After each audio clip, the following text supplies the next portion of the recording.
landingnya dan menjadi mesin penghancur turret juga. Tuh. Dan dia punya frontliner yang cukup mantap, di mana ada Esmeralda yang sebenarnya nggak gampang banget sih untuk di take down gitu kan sama teman-teman dari GPX nanti. Dan damage outputnya juga oke juga, dia bisa dikomboin juga sama si Parsia juga saat ada Police Armor, Feeder Extract turun, lumayan juga pak damage outputnya. Di sisi lain kali ini, apakah dari GPX bakal mengcounter itu dengan sesama assassin juga dengan Link? Yes. Oke. Berarti Nathan Goldland ya?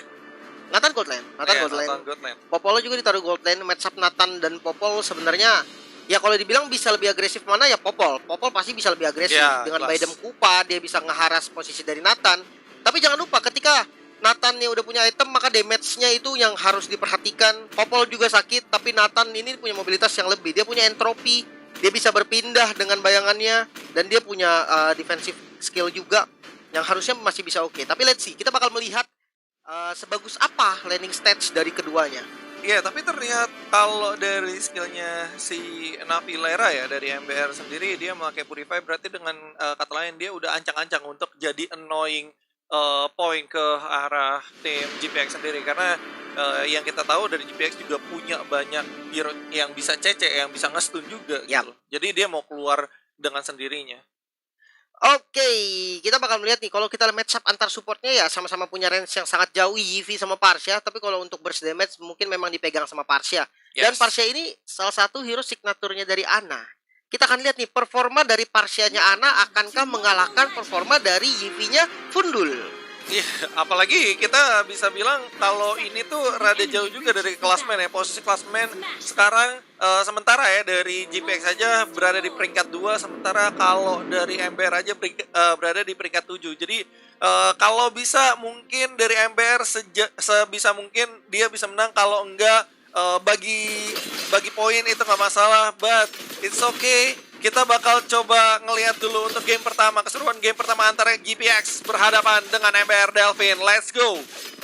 Oke, dan kali ini ada satu agresif yang dilakukan dari Earl. Dia juga udah coba ngeharas dan bahkan 3 player yang harus datang untuk nge-backup ke arah Earl-nya. Dan kali ini coba untuk dipanis, mungkin ada efek slow lagi, namun berhati-hati, ada Sky yang masuk, 1 hit lagi masih bisa flicker dari Earl. Dan namun kali ini sudah datang dari Lalanix dengan quad shadow-nya, coba untuk kontes ke Little Wonder dan masih bisa diamankan oleh Lalanix. Iya, di mana jauh headnya memang harus kabur banget karena udah low parah. Dan Fundul kali ini coba untuk bermain di arah middle bersama dengan Elemon, yang dimana Elemon juga cukup annoying. Dimana lu lihat dari Parsianya juga udah low parah dan masih berada di arah middle. Elemon kali ini akan berhadapan dengan Esmeralda, yang dimana Esmeraldanya gue rasa kayaknya mau ngelihat celah ancang-ancang untuk cut minion, karena kelihatan di sini Esmeralda yang kita tahu sebelumnya Esmeralda begitu berani untuk nge-cut minion di arah belakang.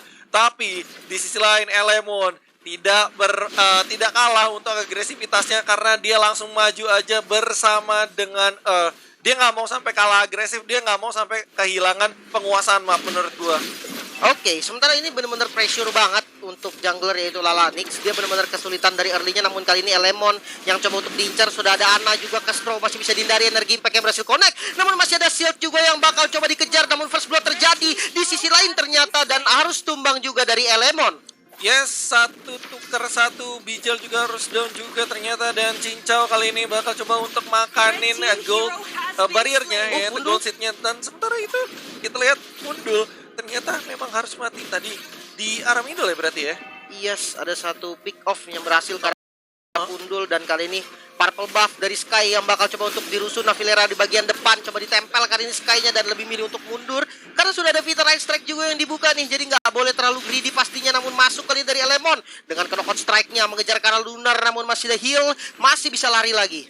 Iya, jadi kayak mereka benar-benar agresif banget, bahkan kayak jarang banget untuk nge-landing gitu loh masing-masing timnya. Jadi benar-benar mau dapetin early-nya. It's good untuk tim MBR karena mereka memang harus banget dapetin early-nya. Dan di sisi lain kali ini bakal ada pertempuran Hayabusa dan Tempest of Blade untuk defensif bagus banget. Karena tadi dia sempat terkena ulti juga dari Lalanix dan dia lepas begitu aja. Dan lu lihat ejectornya pas banget, reward manipulation versus Feeder Strike kali ini. Fundul masih berdiri tegak di arah belakang, dan ternyata satu pemain harus down, yaitu dari Lunar dengan R-nya 3, Pak. Oke, namun kali ini Shadow Kill Kara Lemon coba untuk dikejar, namun damage-nya masih belum cukup. Masih bisa survive juga. Navilera coba untuk nge-push balik kali ini dan kembali ke lane-nya masing-masing. Yes, mereka lebih memilih untuk kembali ke landingnya masing-masing karena ini juga berpengaruh juga untuk network awalnya mereka. Kelihatan dari duit atau network dari kedua tim juga tipis-tipis unggul dari GPX, walaupun dari skornya juga sama bahkan, dan objektif Turtle kali ini coba dicolek-colek oleh Lalanix karena mereka nggak mau sampai kalah start, tapi mereka mungkin akan mengorbankan satu turret di arah atas karena kelihatan di sini sudah ada 3 pemain dari GPX yang berada di arah atas, dan ternyata Turtle-nya bisa teramankan oleh MBR, Bang. Oke, Turtle berhasil diamankan karena memang harus mirroring dulu sepertinya dari teman-teman GPX. Ada yang bilang suara gamenya minta digedein katanya, Pak. Kasih Pak dikit, Pak. Nah, kali ini ada Al juga yang dikejar lagi sama Navilera. Ana udah mulai terbang dengan Wings by Wings. Coba dilihat divide-nya dulu, Pak. Sebelah kiri. Nah, iya ini dia di mana para buff yang coba untuk dikontes. Satu Peter Strike lagi masih bisa selamat dari Pundul, namun Ejector yang sangat baik langsung disambut dari Elemon. Masih ada flicker juga dari Ana. Ada stun yang sangat baik, masih ada Wings by Wings juga. Namun di top lane turretnya mulai hancur satu demi satu nih. Bakal di-press lagi mungkin sampai inner turret. Ya, ini kayaknya jadi trade tower aja sih, trade turret aja karena di bawah juga sudah kehilangan satu turret ya, outer turret dari GPX juga karena tadi ada sedikit push juga, dan menurutku masih oke-oke aja. Ini masih seimbang, bahkan lu lihat dari networknya aja masih seimbang 13,2, 13,3, jadi tipis-tipis banget. Belum ada fight commit dari kedua tim. Jadi mungkin setelah nanti ada commit fight dan kita tahu siapa yang lebih mendapatkan keuntungan dari war tersebut, mungkin kita akan melihat gap yang terjadi di antara mereka berdua deh. Yes, karena gold segini masih bisa dikejar sih. Sementara kalau kita lihat dari itemization, Hayabusa dengan War X-nya, sementara kalau Link dengan DHS-nya, kita bisa lihat ada satu ejector karena Navilera bakal di-commit kali ini. Masih ada reward manipulation juga, coba dikejar dan masih bisa survive kah? Satu hit lagi dan masih bisa bertahan. Tidak, ternyata harus tumbang dari Link Sky. Iya, dan dari Lana Vilera ya, dari Esmeralda-nya sendiri kayaknya sempat mau buying time dan sempat juga mau kabur. Seenggaknya dari teman-teman yang bisa mendapatkan outer turret dan harusnya bisa mendapatkan satu pemain lagi kalau misalkan buying time-nya lebih lama lagi. Dan ternyata tidak. Mereka hanya mendapatkan outer turret, tapi it's okay karena di sisi lain MBR cepat juga untuk repositioning ke arah middle biar nggak di-push juga oleh teman-teman GPX, Bang. Oke, kali ini zoning out coba dilakukan sama teman-teman GPX. Dia coba untuk fokus ke objektifnya. Sementara kalau kita lihat nggak coba dikontes. Oke, nggak ada yang ngebuka vision, informasi nggak didapatkan. Mereka lebih milih untuk nge-secure ke arah purple buff terlebih dahulu. Yes, dan terlihat di sini juga dari teman-teman MBR terlihat kayaknya rada sedikit pasif. Mereka nggak mau sampai ke distract juga dengan adanya rotasi yang diamankan oleh GPX. Jadi mereka benar-benar jaga rotasi mereka sampai nggak ada yang over rotate. Dan lu lihat kali ini dari Hayabusanya langsung ulti aja ke arah depan dan cincaunya masih aman karena ada sedikit minion juga yang ngeganggu pandangan dari Hayabusa dan balik lagi. Tapi saat dia balik masih langsung disambut dengan Elemon, dan untungnya Elemon gak bisa berbuat banyak untuk membuying time biar teman-temannya bisa dapat kill juga. Oke, sementara di sisi lain ada Esmeralda yang dari Navilera pastinya coba untuk melakukan speed push, coba ditahan sama Sky, namun sakit banget damage-nya. Tempest of Blade defensif mau tidak mau dilakukan, darahnya udah nggak kelihatan dan lebih milih untuk mundur. Untungnya masih bisa mundur. Tipis banget itu udah nggak ada merah-merahnya, itu udah hitam banget padahal, tapi masih bisa untuk balik kabur. Dan ternyata Elemon itu kena 2 feeder estek. Hampir mati, tapi lu lihat kali ini reward manipulation-nya. Lalanix berusaha untuk mundur, Kangga ternyata masih bisa kabur dengan quad shadow. Yes, masih bisa kabur dengan quad shadow-nya. Ini menjadi poin penting juga. Dengan survive tadi shadow kill defensif mau nggak mau harus dikeluarin. Dengan quad shadow-nya masih bisa selamat lagi. Informasi yang paling penting adalah tidak ada reward manipulation. Ini bisa menjadi satu poin juga untuk MBR agak lebih agresif lagi. Karena kalau misalkan informasi yang nggak digunakan sebaik mungkin, ntar bakal jadi berat sih Ya kalkulasi ulti, apalagi ada ulti nggak dilawan atau gimana gitu, itu benar-benar kayak berpengaruh banget untuk war tersebut. Dan lu lihat sendiri sini Nafilera akan berduel dengan Sky yang dimana gue rasa kayaknya Sky cuman memilih untuk meng-clearing minionnya aja di arah atas. Iya, dia memang fokus ke arah clear aja karena memang dari Sky sendiri dia fokus ke arah clear, abis itu dia ngambil buff baru join fight. Iya, Pokoknya iya. segimana caranya dia bisa menangin clear dan join, namun Peter Airstrike kali ini ada di mid lane, coba mengejar kali ini masuk dari Sky dengan shadow kill, pastinya masih bisa mundur juga namun damage-nya kurang. Sementara di bagian belakang ada Nafilera yang coba untuk nge-flank dari belakang dan kali ini coba dikejar, sementara Ele udah sekarat banget dan harus tumbang juga. Nafilera di top lane Pak dari Esmeralda-nya, dia coba untuk dikejar kali ini, nah yes, dan harus tumbang juga di tangan Sky. Oke, ini berarti satu tukar satu sementara dari Elemon itu udah terlalu jauh menurut gua untuk diselamatkan. Ya jelas dia juga harus mati. Mungkin dengan adanya dia buying time cukup lama, mungkin ya akan sedikit nge-distract teman-teman dari MBR, tapi tidak akan terjadi karena dari MBR juga berhasil untuk mendapatkan satu pemain. So, Turtle ya kali ini yang bakal dijadiin target oleh teman-teman GPX. Tapi ini kayaknya kelihatan ada mau kontes dan itu dia berhasil dicuri oleh Lalanix sebagai Hayabusa, yang dimana dengan adanya retrinya berhasil banget untuk menculik Turtle. Wow. Berhasil mencuri satu turtle dan ini menjadi satu keuntungan lagi untuk teman-teman dari MBR. Jadi lebih bisa agresif lagi pastinya dengan adanya buff turtle, dan kali ini kita udah sampai di 49.000 viewer. Oke, sudah banyak banget nih berarti berkumpul nih teman-teman dari GPX sudah siap untuk nonton, dan teman-teman pendukung MBR juga pastinya nggak mau kalah. Namun kali ini ada Unstoppable Force dilempar lagi kali ini Lunar ke bagian depan, langsung menghilang ternyata. Tidak bisa banyak bertahan, dan namun kali ini ada sakit sekali damage dari Popo dan Kupa berhasil mendapatkan kill karena Elemon yang belum bisa melakukan apa-apa. Namun ejector lagi kali ini dari Al agak sedikit memaksa dengan Baidem. Kupa lagi sakit banget, di World Manipulation dikeluarkan. Di sisi belakang juga ada Nafilera harus tumbang dari Al, masih cukup tanky juga dari Nafilera, masuk dari Sky dengan defense sword-nya. Kali ini kita ke arah Ana, masih ada flicker dan masih bisa selamat.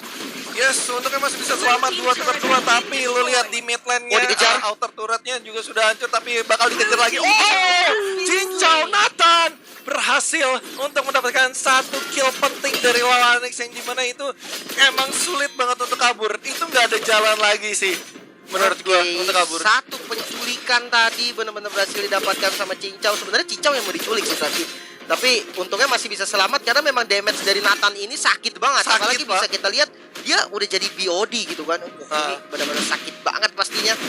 Di menit 10 udah jadi BOD juga 57 sementara, tapi lo lihat udah mulai ada gap dari GPX sendiri, walaupun masih tipis-tipis terlihatnya, dan udah mulai loncat lagi berusaha untuk mendapatkan Lunar ataupun Abigail di arah bawah. Tapi ini kayaknya bakal ngambil buff merahnya dulu deh. Oke, ngambil buff merahnya, tapi apakah bisa? Dan pastinya harusnya bisa sih, karena juga udah zoning lumayan oke juga, nge-TB-in beberapa damage dari Lalanix, yang Lalanix posisinya kayaknya somehow itu kelihatan terus deh sama teman-teman GPX. Yes, namun kali ini Earl posisi depan sudah ada real world manipulation juga melakukan zoning out, namun Nafilera masuk ke arah belakang bersama dengan Sky kali ini, dan Lalanix yang coba untuk nabrak kali ke arah Yivi dari Fundul, dan belum ada inisiasi berlebih, masih bisa selamat dari keduanya. Oke, dan ini berarti dengan kata lain Lordnya sebenarnya baru respon, dan ini masih bisa untuk diambil oleh keduanya. Apakah terjadi kontes atau enggak? Kalau dari kemungkinannya kira-kira gimana? Dari beda 3 level dari Lalanix sama Sky. Farmingnya cepet banget ini. Iya, Pak. Dia farming terus, Pak. Iya, farming beda 3 level. Ini untuk jungle cukup bahaya sejujurnya, namun kali ini Earl dia coba untuk ambil jungle-nya, masih bisa diamankan. Phantom Shuriken barusan. Oke, so dari Lord-nya juga masih belum disentuh. Ini masih nahan-nahan aja, karena untuk menit 12 Lord Enhance, dan yes, Lord Enhance di menit ke-12. Dan ini dengan mobilitas yang tinggi juga ya dari Link, dia jadi bisa untuk nge-clearing atasnya dulu, baru dia balik lagi ke arah Lordnya, yang dimana nih Lordnya udah mulai di setup, bahkan Natanya udah mulai nyolek-nyolek tipis-tipis ya. Walaupun di sisi lain dari MBR juga udah melakukan siasat kali ini untuk mencuri-curi Lordnya. Apakah sama seperti tadi saat mendapatkan turtle atau mencuri turtle yang hampir dimiliki oleh GPX? kita belum tahu sih. Soalnya kelihatan dari atas kali ini Navilera akan berhadapan dengan Sky yang dimana udah ada ejector juga enak banget dan Tempest of Blade maju ke arah depan. Tapi sayang belum mendapatkan Navilera, terlalu tanky di sana dan Feeder Strike terlalu terlambat untuk mengusir pemain-pemain dari GPX dan akhirnya dari Lordnya mendapatkan space, gue bilang. Oke, ini bakal di-commit sepertinya dari Lordnya, di mana Sky-nya udah datang juga, tapi jangan lupa Sky nggak punya purple buff. Ini menjadi poin penting juga dan sepertinya bakal coba di-open sih. Sudah ada Lunar yang coba untuk melihat, mencari informasi ke arah Lordnya. Lalu juga coba zoning di depan, sudah ada Baidem Kupa coba untuk menahan pergerakan dari El, dan Lunar kali ini yang udah mendapatkan informasi dari Lordnya. Coba masuk dari Bijil dan berhasil diamankan oleh Ele. Namun Ele yang harus tumbang dengan Tempest of Blade kali ini mundur dari Sky. Nggak mau berlanjut lagi, lebih milih untuk mundur. Iya, tapi nggak apa-apa sih, matinya mati terhormat juga, seenggaknya dapat Lord, Pak. Gila, Ele udah 2 kali ya dia last hit floor ya. Iya, Pak. Ele si tukang last hit. Ele Lasit. Iya, dia udah 2 kali dapetin Lord di momen-momen krusial ya. Memang mungkin tadi ya kalau bisa kita lihat udah mulai dimasukin gitu kan sama teman-teman MBR, informasinya udah mulai dapat, udah mulai ditabrakin semua Baidem Kupa ya, untungnya masih bisa didapetin gitu loh. Betul. So, berarti dengan kata lain, Lordnya berhasil diambil sama GPX, Lordnya berada di arah atas, dan kayaknya udah mulai ada penguasaan map yang lebih ketat lagi dari GPX, nge-press seenggaknya penguasaan map dari MBR. Tapi lu lihat kali ini udah ketahuan trapping yang dilakukan kali ini. Masih bisa sustain kali ini, tapi Lalanik malah dibonyokin kali ini. Tapi lu lihat, oke, nampaknya masih bisa kabur dari jauh headnya. Dan ternyata dari Lalanik yang harus down, dikejar lagi. Killing spree dari Cincau kali ini berlanjut lagi kah? Ini udah ada 2 yang tumbang, berarti lampu hijau banget untuk menuju ke inhibitor turret di arah atas. Dan terlebih linknya mendapatkan space untuk mengusir Esmeraldanya ke arah belakang. Dan lu lihat kali ini masih ada Lord yang berada di pekarangan rumah dari MBR. Apakah ini tandanya game over untuk game pertama dari MBR atau masih bisa ditahan? Dan lu lihat kali ini ejector dari Navilera agak sedikit struggle dan kali ini diusir dengan adanya Feeder Strike, tapi kayaknya belum semuanya mau untuk balik karena pastinya infonya udah tahu kalau misalkan mereka dari MBR ini nggak punya yang namanya Feeder Strike. Oke, udah nggak ada Feeder Strike dan lebih milih untuk mundur. Kali ini GPX nggak mau terlalu terburu-buru karena ya mungkin beberapa record game ada yang dia agak terburu-buru, malah sempat dibalikin, dia maksa malah hampir ke comeback gitu kan. Jadi kali ini mereka lebih sabar, mereka lebih konsisten lagi. Dengan tidak ada minion, oke, kita mundur dulu, kita bisa setup lagi selanjutnya. Dan ini yang akhirnya ditunjukkan oleh GPX. Kayak main bersih, main ganteng gitu ya Bang ya? Yes.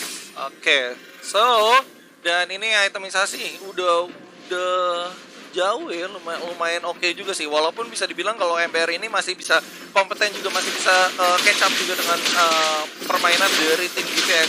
Lu lihat aja sendiri dari networknya juga.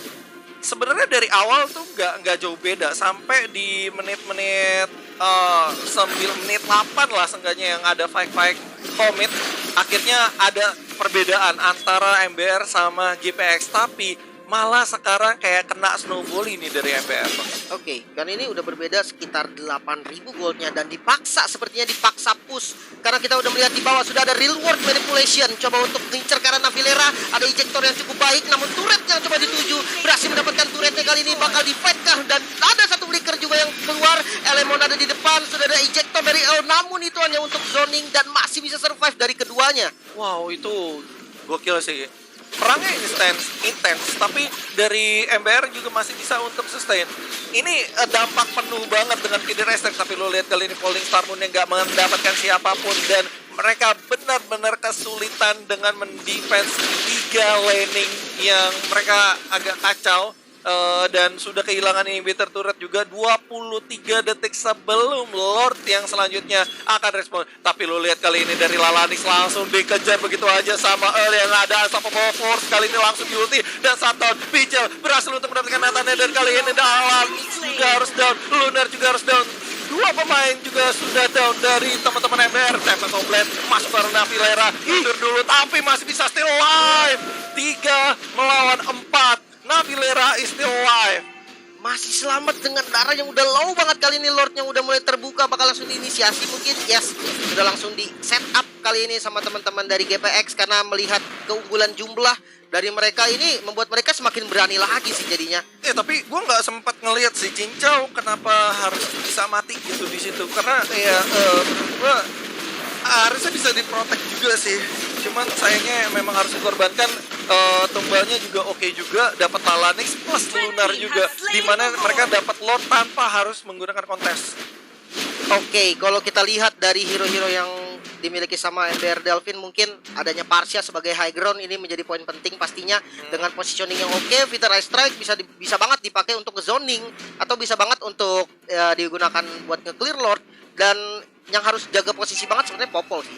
Popol menjadi damage dealer utama karena memang udah semakin late game pastinya semakin sakit juga dari Popolnya. Harus ada satu target yang benar-benar bisa di-lock, jangan sampai lepas, biar benar-benar nggak dikasih main sama Popolnya. Itu udah berguna banget pasti. Udah jelas itu untuk Link sih kalau menurut gue ya, karena Link juga cukup nyebelin juga ya, walaupun di sisi lain Yevi juga nggak kalah pentingnya juga karena ada real manipulation, DPS-nya juga oke juga, dan Lord sudah masuk. Dan kali ini bakal ada serangan gempuran final touch mungkin dari GPX, bakal langsung fokus saja menuju ke arah Crystal. Feeder juga sudah keluar, banyak sekali skill yang sudah keluar, tapi mereka lebih berfokus ke arah Crystalnya. Apakah mendapatkan game pertamanya? Dan yes, game pertama didapatkan oleh GPX. Oke, 1-0 skornya, tampil cukup percaya diri dari GPX ya. Nice try, nice try. Ya, nggak apa-apa. Coklat nggak apa-apa. Ya, masih nice try tapi dapat Lord. Ya, nggak apa-apa. Dan kali ini Ana keluar sebagai MVP. Ini membuktikan bahwa memang Parsia ini emang salah satu hero signaturnya sih. Comfort pick-nya dia ya. Banget. Makanya ya kita melihat bahkan di first pick gitu loh. Dengan ada Pakito, dengan ada Jauhead, tetap first pick karena Parsia ya. Ini membuktikan kalau memang Parsia ini emang hero-hero powernya Ana lah gitu. Makanya dia keluar sebagai MVP dengan gak ada mati sama sekali. Ini positioning dia bagus banget berarti. Namun kalau kita berpindah ke sisi GPX, Cincau keluar sebagai MVP. Yes, sebagai Nathan yang menurut gue positioningnya juga cukup oke Pak, dari Cincau sendiri, yang dimana dia udah dapat item yang banyak di menit yang udah masih